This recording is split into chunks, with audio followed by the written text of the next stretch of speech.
আন্তর্জাতিক মে দিবস উপলক্ষে রাজধানীর নয়াপল্টনের কেন্দ্রীয় কার্যালয়ে দুপুরে শ্রমিক সমাবেশের আয়োজন করেছে বিএনপি। যে খবর আমরা আগে জানিয়েছি, এতে প্রধান অতিথি হিসেবে বক্তব্য রাখবেন প্রধানমন্ত্রী এবং বিএনপির চেয়ারম্যান তারেক রহমান। এরই মধ্যে শেষ হয়েছে সব ধরনের প্রস্তুতি। সমাবেশের বিস্তারিত আমরা জানতে চাই। এনামুল হক আমাদের সঙ্গে যোগ দিয়েছেন। এনাম, জানতে চাই যে আপনি যে সমাবেশ স্থলে রয়েছেন, প্রস্তুতির সবশেষ আর কোনো আপডেট আছে কিনা, এবং যেহেতু দুপুরে সমাবেশ, যারা নেতাকর্মী তারা আসতে শুরু করেছে কিনা, এবং কী ধরনের দিক নির্দেশনা দিতে পারেন প্রধানমন্ত্রী, সে ব্যাপারে কিছু জানতে পেরেছেন কিনা? ধন্যবাদ আবির। আপনি যেটি বলছিলেন, আমি এই মুহূর্তে রয়েছি বিএনপির যে পল্টন কার্যালয় রয়েছে, কেন্দ্রীয় কার্যালয়, ঠিক তার সামনেই।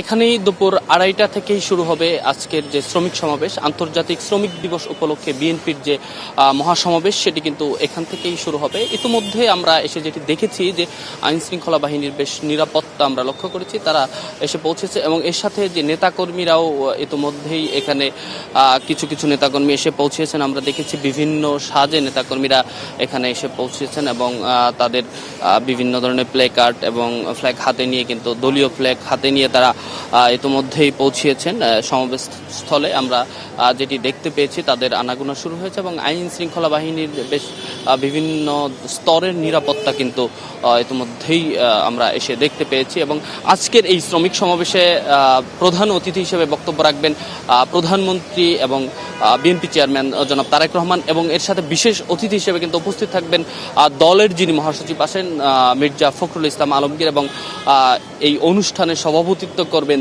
এই যে বাংলাদেশ জাতীয়তাবাদী দলের যে শ্রমিক সংগঠন রয়েছে, বাংলাদেশ জাতীয়তাবাদী শ্রমিক দল, সেটিরই সভাপতি জনাব আনোয়ার হোসাইন। তিনি আজকের এই অনুষ্ঠানের সভাপতিত্ব করবেন, এবং আজকে মূলত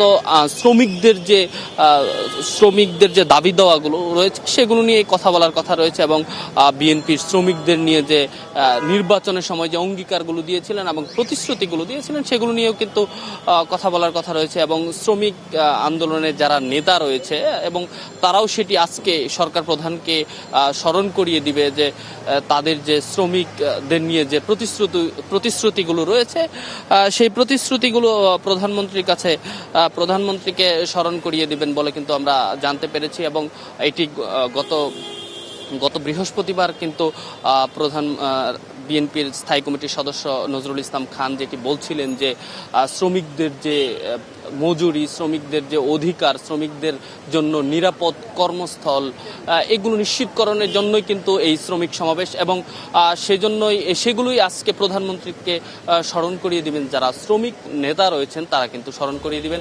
আবির, এই ছিল আমার কাছে বিএনপির পল্টনের কেন্দ্রীয় কার্যালয় থেকে সবশেষ।